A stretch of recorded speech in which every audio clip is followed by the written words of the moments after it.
रक्षा के बारे में बताया कि अलग धारणा गलत बनी है।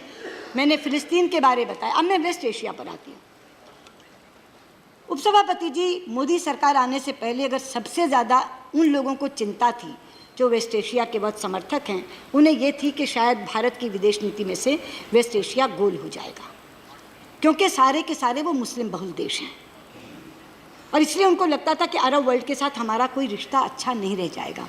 और उन्हें ये भी डर था कि वहाँ हमारे इतने ज़्यादा नंबर में श्रमिक हैं, उनका क्या होगा। लेकिन आज यहाँ कहना चाहती हूँ, आज के दिन अगर सबसे ज़्यादा अच्छे रिश्ते अरब वर्ल्ड के किसी के साथ हैं तो हिंदुस्तान के साथ हैं।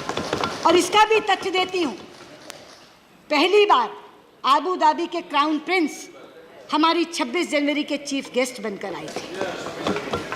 दूसरा उदाहरण, सऊदी अरबिया में, जब सऊदी अरबिया में हमारे प्रधानमंत्री गए तो सऊदी नरेश ने अपने देश का सर्वोच्च सिविल सम्मान से उनको नवाजा था।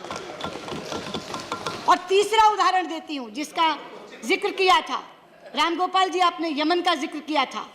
मैं कहना चाहती हूँ आपसे, अगर हम यमन से लोगों को निकाल कर ला सके तो क्यों निकाल कर ला सके। लड़ाई किन के बीच में हो रही थी? सऊदी अरब और यमन। सऊदी अरब गोलाबारी कर रहा था, इस कारण से यमन का हवाई अड्डा बंद था। मैंने प्रधानमंत्री जी से कहा कि आप एक बार सऊदी नरेश से बात करेंगे, अगर वो गोलाबारी बंद कर दें कुछ दिनों के लिए तो हम अपने लोग निकाल लें। उन्होंने बात की, मेरे सामने बात की, तो सऊदी नरेश ने कहा कि कई दिनों के लिए तो नहीं, ऐसा करते हैं हर दिन 2 घंटे के लिए गोलाबारी बंद कर देते हैं, 9 से 11। आप यमनियों से बात कर लो, अगर वो हवाई अड्डा उस समय खोल दें तो आप अपने लोगों को निकाल लो। कितनी जटिल स्थिति थी। 3 ही तरीके हैं लोगों को निकालने के लिए, जल थल नभ, या सड़क के रास्ते निकालो, या समुद्र के रास्ते निकालो, या आकाश के रास्ते निकालो। आकाश के रास्ते विमान से, समुद्र के रास्ते शिप से, और सड़क के रास्ते बस नहीं, बस से, रेल से। पूरे यमन में लड़ाई हो रही थी, कोई बस चल नहीं सकती थी, समुद्र में लुटेरे बैठे थे, पूरा का पूरा पायरेसी से ग्रस्त क्षेत्र है, और आसमान से गोलाबारी हो रही थी। ऐसी स्थिति में जब उन्होंने कहा कि सऊदी नरेश से बात हो गई है और वो कह रहे हैं कि हम रोज़ नहीं 9 से 11 में 2 घंटे के लिए गोलाबारी रोक दिया करेंगे, तो अब तुम यमनियों से बात करो कि वो हवाई अड्डा खोल दें। ये थी भारत की विदेश नीति की सफलता। 9 से 11 रोज 2 घंटे सऊदी अरब गोलाबारी रोकता था और यमनी हवाई अड्डा खोलते थे, और उसके कारण से जनरल वीके सिंह गवाह हैं, व्यक्तिगत तौर पर जाकर खड़े थे। 4,700 लोग हम अपने निकाल कर लाए, 2,000 विदेशी निकाल कर लाए। और वो छोटे मोटे देश के विदेशी नहीं थे रामगोपाल जी, 48 देशों के लोग निकाल कर लाए, जिसमें अमेरिका, फ्रांस, जर्मनी।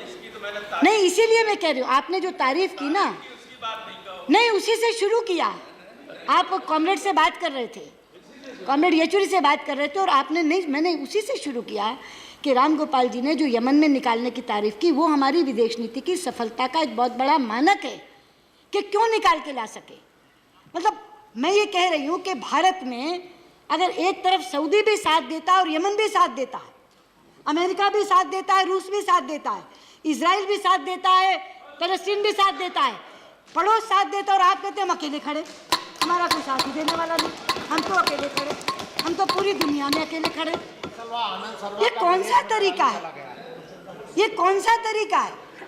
और ये सारी चीजें मैं प्रूफ दे करके, सबूत दे करके बोल रही हूँ, एक एक चीज को सबूत दे करके बोल रही हूँ।